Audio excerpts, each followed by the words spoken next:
Hello hello, ça faisait longtemps qu'on n'avait pas fait une petite vidéo, et puis celle-ci elle me taquine depuis longtemps. Je voulais faire une petite présentation basée sur une utilisation sur le terrain, mais bon, les choses étant ce qu'elles sont, on va faire avec les simulateurs. Donc, Astrophoto Plus, encore un chouette projet open source complètement libre qu'on peut installer sans payer quoi que ce soit d'autre qu'un petit Raspberry Pi.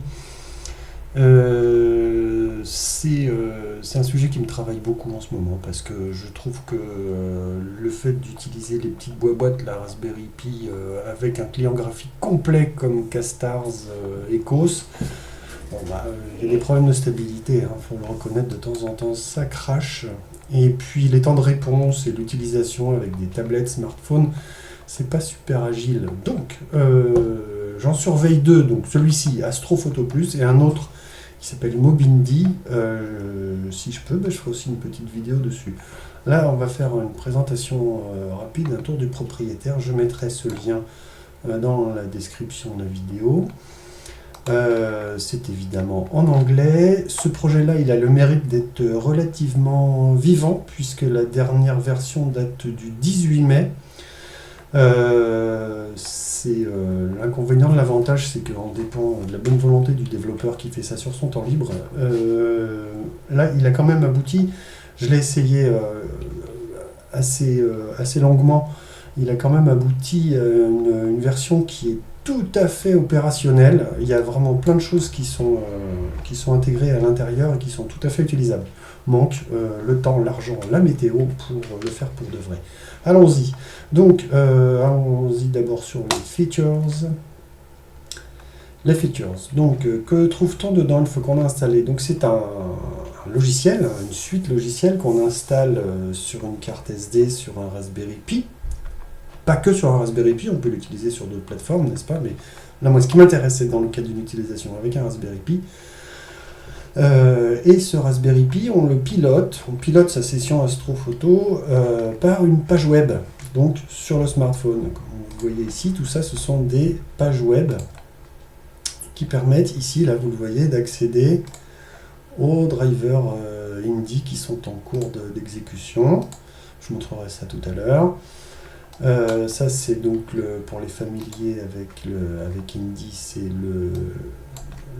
la contrepartie, l'équivalent du Indy Control Panel. C'est un control panel, on voit tous les drivers exposés avec toutes leurs propriétés.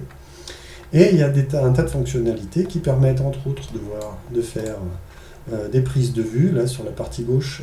L'ergonomie, elle est discutable. Il se trouve qu'à l'usage, on s'y fait très bien. Il faut juste trouver ses repères au départ. Donc sur la partie gauche, il y a tous les boutons sur lesquels il faut appuyer. Je veux faire ici là, une pause de une seconde en Benning 1.1 avec la caméra machin chouette, la roue à filtre truc bidule. Voilà, il y a ici, alors c'est quoi ça? Voilà, la visualisation de l'histogramme associé à l'image. Ici, une fonction d'astrométrie, n'est-ce pas? C'est le même moteur, c'est astrométrie.net, que tous ceux qu'on utilise jusqu'à présent. Il n'y a pas Astap, hein, c'est astrométrie.net. Les index sont sur le Raspberry Pi. Ça marche très bien aussi. C'est suffisant, je veux dire, le Raspberry pour faire tourner ça très largement. Je vous montrerai toutes ces fonctions tout à l'heure.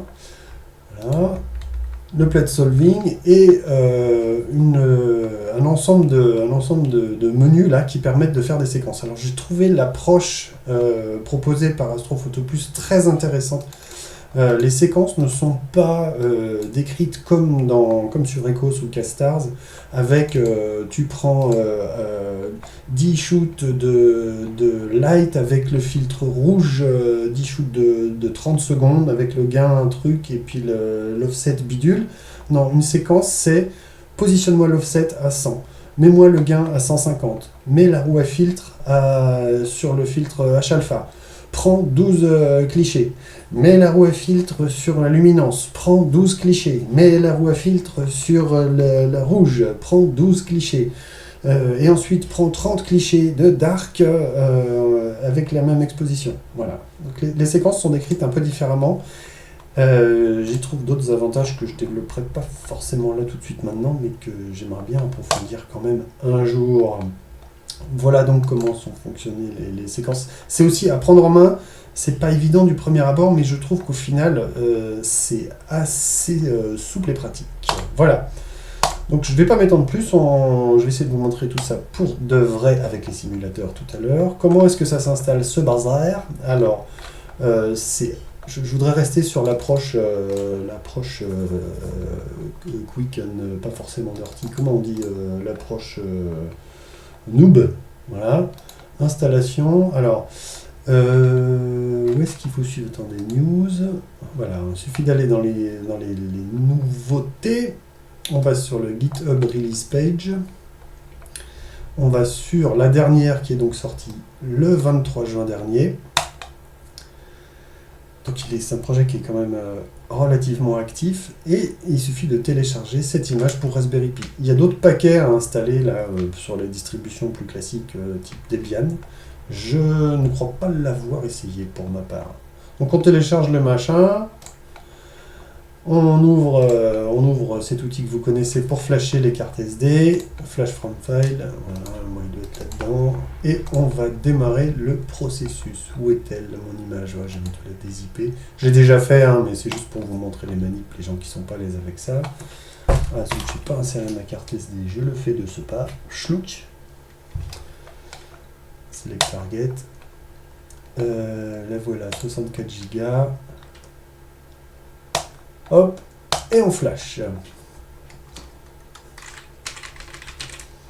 Mon mot de passe administrateur, et voilà, donc le flash est en train de se faire, et on se retrouve tout de suite.